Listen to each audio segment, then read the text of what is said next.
नमस्कार, सुकांशीच किचनमध्ये आपल्या सगळ्यांचं खूप खूप स्वागत आहे। तुम्ही जर पहिल्यांदाच पुरणपोळी करताय तर हा व्हिडिओ नक्की बघा। मी ह्या रेसिपीमध्ये जी पद्धत सांगितली आहे तशीच पद्धत जर फॉलो केला तर तुमची पुरणपोळी ही टम्म फुगेल व मऊसूत होईल। सर्वप्रथम आपण कणिक मळून घेऊ। मी इथे गव्हाची कणिक घेतली आहे। तुम्ही हवं तर इथे पूर्ण मैद्याची कणिक घेऊ शकता किंवा अर्धा मैदा आणि अर्धा गव्हाची कणिक असंही वापरू शकता। इथे मी 4 कप गव्हाची कणिक घेतली आहे। जितकी तुम्ही डाळ घेता त्याच्या दुप्पट आपल्याला कणिक घ्यायची असते। परातीमध्ये मी कणिक ओतून घेते। ह्या कणिकमध्ये चवीनुसार मीठ घालू, हळद ॲड करू। हळदीमुळे पुरणपोळीला छान पिवळसर रंग येतो। हे सर्व मिसळून घेऊ। गव्हाची पुरणपोळी करताना हे पीठ अगदी बारीक चाळणीने चाळून घ्यायचं आणि त्यातील कोंडा काढून टाकायचा। कणिक मळताना थोडं थोडं पाणी घालून कणिक मळून घेऊ, म्हणजे कणिक जास्त सैल होणार नाही। नवशिक्यांनी ही स्टेप नक्की फॉलो करा। हे बघा, कणिक भिजवून झाली आहे। आपल्याला ही कणिक जास्त मळून नाही घ्यायची। ह्या कणिकवर मी 3 चमचे तेल ओतून घेते आणि हे तेल आपल्याला ह्या कणिकमध्ये 1 मिनिट मळून घ्यायचं आहे। 1 मिनिट झाला आहे। सर्व तेल कणिकला व्यवस्थित लागलं आहे। आता आपण ह्या कणिकचा गोळा करून त्याच्यावर झाकण ठेवून 1 तास हे कणिक असंच भिजत ठेवू। मी इथे 2 कप चणा डाळ घेतली आहे। या डाळीला हरभऱ्याची डाळ असंही बोलतात। वजनाप्रमाणे ही डाळ 500 ग्रॅम आहे। ही डाळ मी 2 वेळा पाण्याने स्वच्छ धुवून घेतली होती व ती बुडेल इतकं पाणी ॲड करून ही डाळ रात्रभर मी भिजत ठेवली। असं केल्यामुळे डाळ लवकर शिजते। आपण अगदी पारंपरिक पद्धतीने ही पुरणपोळी करणार आहोत, त्यामुळे हे जे डाळ आहे ती मी टोपामध्ये शिजवून घेणार आहे। जर तुम्हाला ही डाळ टोपामध्ये शिजवायची नसेल तर आपल्या चॅनलवर कुकरमध्ये डाळ शिजवून केलेली पुरणपोळीची रेसिपी आहे, ती तुम्ही बघू शकता। एका टोपामध्ये मी डाळीच्या 4 पट पाणी उकळायला ठेवलं आहे। आपण ह्या टोपावर झाकण ठेवून आपण उकळ काढून घेऊ।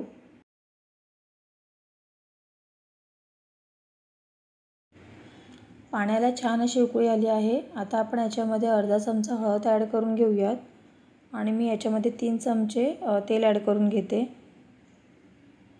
पाण्याला उकळी आल्यानंतरच आपल्याला यात डाळ घालायची आहे। पाण्याला उकळी आली आहे। आता आपण याच्यामध्ये डाळ घालून घेऊयात। सर्व डाळ घातली। ही डाळ आता ढवळून घेऊ आणि ह्या डाळीला उकळी काढून घेऊया। इथे गॅस स्लो करायचा आहे आणि डाळीला लवकर उकळी येण्यासाठी आपण याच्यावरती एक ताट ठेवूया आणि त्यामध्ये थोडं पाणी ओतूया।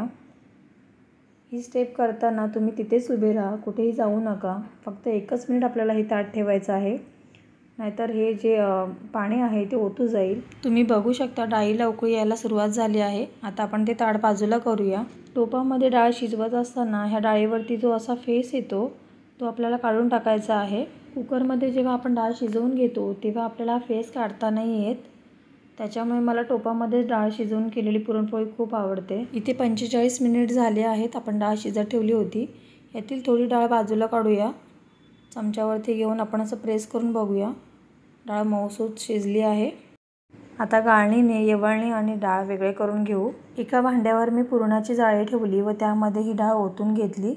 पुरणपोळी करताना तुमची ही डाळ मऊसूत शिजली पाहिजे, म्हणजे जेव्हा तुम्ही ते हाताने प्रेस कराल तेव्हा ती पूर्ण स्मॅश झाली पाहिजे। त्याच्यामध्ये थोडाही दाणा हाताला लागता कामा नये। इथे डाळ आणि कट आपण बाजूला केला आहे। ह्या येवळणीपासून तुम्ही कटाची आमटी करू शकता। आपण जी डाळ शिजवून घेतली होती त्यातील थोडी डाळ मी बाजूला काढून घेतली। ही डाळ मी कटाची आमटी करण्यासाठी वापरणार आहे। पुरणपोळी म्हटलं तर भांडी घासायला खूप पडतात, म्हणून आपण ज्या टोपामध्ये डाळ शिजवून घेतली होती त्याच्यावरच ही मी पुरणाची जाळी ठेवली आहे। इथे मी थोडी थोडी करून डाळ घेणार आहे। ही डाळ गरम असतानाच अशा ग्लास किंवा स्मॅशर किंवा पेल्याने रगडून घ्यायची आहे।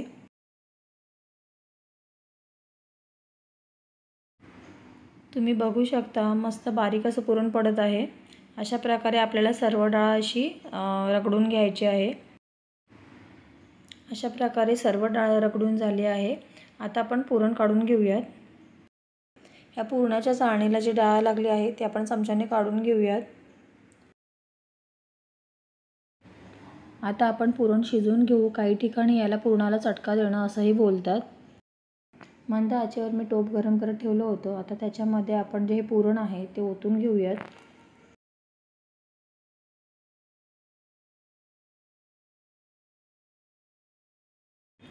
यामध्ये आपण 2 कप आता गूळ ॲड करून घेऊ.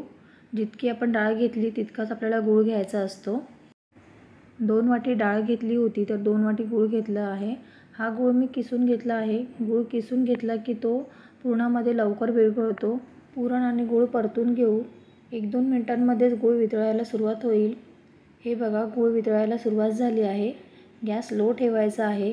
हे पुरण सतत आपल्याला परतायचं आहे, नाहीतर पुरण तळाला चिकटेल.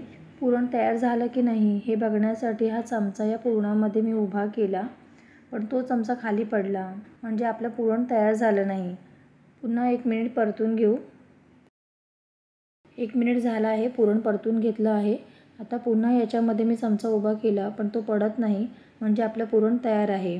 गॅस बंद करू. गॅस बंद करून झाल्यानंतर आपण याच्यामध्ये अर्धा चमचा वेलची पावडर ॲड करूयात आणि थोडं जायफळ किसून ॲड करून घेऊ. आता हे पुरण पुन्हा परतून घेऊ. जायफळ आणि वेलची पावडर नेहमी शेवटीच घाला, त्याच्यामुळे पुरणाला छान चव येते. तर अर्धा मिनिट आपण ह्याच्यावरती झाकण ठेवू आणि पुरण दुसऱ्या भांड्यामध्ये काढून घेऊ. आपण जी कणिक भिजत ठेवली होती ती आपण आता मळून घेऊ.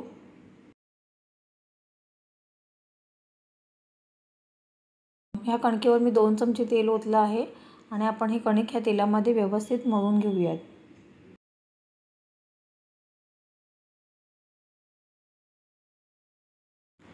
इथे कणिक ही मळून झाली आहे आणि आपलं जे पुरण होतं तेही थंड झालं आहे.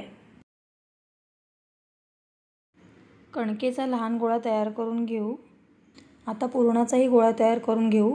जे नवशिके आहेत त्यांनी जितका कणकेचा गोळा आहे तितकाच पुरणाचा गोळा घ्या, म्हणजे पोळी लाटायला सोपी जाईल. तुम्ही बघू शकता मी इथे समप्रमाणात दोन्ही गोळे घेतले आहेत. आता कणकेची वाटी तयार करून घेऊ. हाताला कणिक चिकटते म्हणून हा गोळा मी पिठामध्ये बुडवून घेतला व त्यावरील एक्स्ट्राचं पीठ होतं ते काढून टाकलं. ही पारी करताना कडेला पातळ करायची व मध्ये जाडसर ठेवायची. दोन्ही अंगठ्यांनी कडेला असं प्रेस करत करत ही पारी आपल्याला वाटीसारखी करून घ्यायची आहे. इथे आपली पारी करून झाली आहे. आता ह्या पारीमध्ये जे आपण पुरणाचा गोळा केला होता तो ठेवूया. एका हातावर पारी ठेवायची आणि दुसऱ्या हाताने असं प्रेस करत पूर्ण आतमध्ये भरायचं. दोन्ही अंगठ्याने पूर्ण आतमध्ये प्रेस करायचं. अशी 4 बोटं बाजूला ठेवायची व अंगठ्याने कणिक वर करत जायची. अंगठ्याच्या साहाय्याने कणिक वर ढकलत अलगद गोळा तयार करायचा आणि जे एक्स्ट्रा कणिक येतं ते फोल्ड करून गोळा तयार करायचा. गोळा तयार झाला आहे. हा गोळा पिठामध्ये बुडवून एक्स्ट्रा पीठ काढून टाकू व अलगद लाटून घेऊ.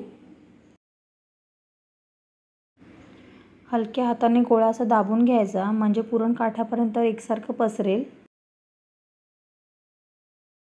ही पोळी लाटताना हलक्या हाताने लाटायची आहे आणि सर्व बाजूने समान लाटायची आहे. तुम्ही बघू शकता सर्व काठापर्यंत पुरण पसरलं आहे. आपली पोळी इथे लाटून झाली आहे. पहिलीच पोळी करताना पॅनला थोडं तूप लावायचं. तवा गरम झाला आहे. गॅस मध्यम ठेवा. पोळीची खालची बाजू थोडी शिजली की पोळी पलटून घेऊ. आता ही दुसरी बाजू आपल्याला पूर्ण भाजून घ्यायची आहे. तुम्ही बघू शकता पोळी लगेच फुगायला सुरुवात झाली आहे. पोळीला तूप लावून घेऊयात. पोळी पलटून घेऊ. तुम्ही बघू शकता आपली पुरणपोळी मस्त टम्म फुगली आहे. आता आपण याला तूप लावून घेऊ. तुम्ही तुपाऐवजी तेलाचाही वापर करू शकता. पोळीचे काठ पूर्ण भाजण्यासाठी पोळी अशी फोल्ड करायची व हलक्या हाताने दाब देत काठ भाजून घेऊ. पुरणपोळीला काय सुरेख रंग आला आहे. आता आपली पोळी इथे भाजून झाली आहे. आता ती आपण काढून घेऊ. मी इथे अजून एक पुरणपोळी तुम्हाला भाजून दाखवते.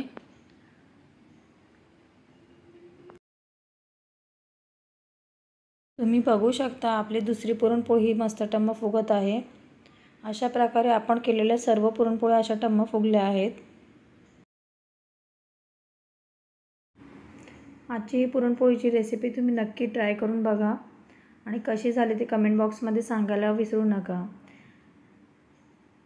रेसिपी आवडली असेल तर आपल्या चॅनलला लाईक करा, सबस्क्राईब करा आणि बेल आयकॉन बटन दाबायला विसरू नका.